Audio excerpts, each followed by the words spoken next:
Juba 4. korda tähistas Tallinna Ülikool uudishimupäeva, mis on mõeldud uute teadmiste saamiseks. Tunde andsid täna Tallinna Ülikooli teadlased ja õppejõud tutvustades neid teemasid, mis toetavad koolis õpitavad, kuid tihedasse õppekavva alati ei mahu. Igal aastal me vaatame, et teemasid oleks palju ja mitmekesised, nii et sellel aastal on ka küberturve, haridus, uuendused, sotsiaalmeedia, igasuguseid põnevaid teemasid.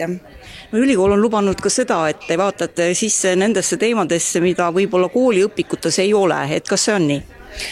Jah, tõesti on nii, et näiteks üks teema, mis koolis on tavaline, matemaatika, aga vaatasime hoopis teise nurga alt, et näiteks matemaatikast räägiti sellest, et kuidas võiks üldse õppida ja huvi tunda matemaatika vastu.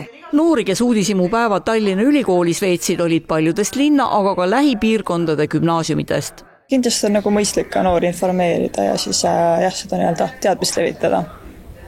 Minu arust ongi hea, et eriti uustulijatele 10. klassi õpilastele ongi siuke hea uudishimupäev, mis väratabki selle gümnaasiumiga õpingute vastu sellist huvi ja nii.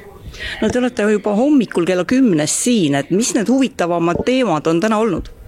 No minu jaoks oli kindlasti see meie hariduse tulevik ja see, kuidas see ka 10 aasta pärast, ka hiljem välja näeb, sellepärast on ikka huvitav sellest. Ja teile? Ja ma olen nõus, et kuna mind ka hästi haridusteemad huvitavad, siis ka just see, et kuhu see kõik liigub, millises suunas. Silmaringi avardava koolipäeva, mida õpikus ei räägita eesmärgiks, oli juurde pakkuda teadmisi, mis koolitundidesse sageli ei mahu, kuid aitaksid maailmapilti avardada. Igasugused hariduse osad, mis on natuke teistsugused, kus sa saad teada millestki muust, mis ei ole võib-olla sinu igapäevane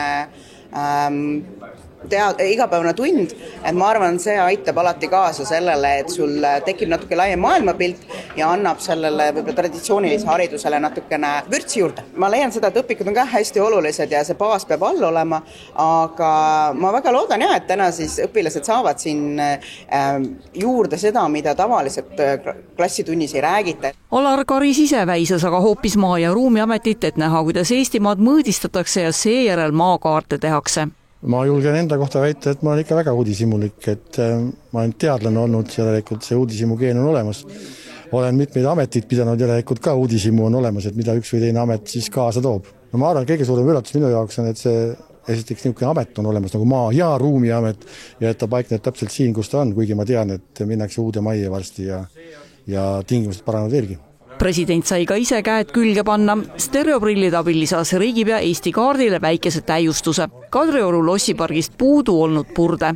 Presidendi visiidiks aga valmistus amet mitmeid päevi. Eks me ikkagi valmistusime siin nädal aega selleks, et mängisime mitu korda läbi just nimelt see, et mis on see uudishimu moment, sest et ise selles valdkonnas sees olles see tundub ju nii igapäevane. Aga me ikkagi saame aru, et kui me hakkame rääkima satelliitandmetest või me räägime 3D mudelitest, siis tegelikult see ikkagi paneb silmad särama ja ei teata, et meil on sellised asjad olemas ja avalikult kasutatavad. Nii et kasutame rohkem.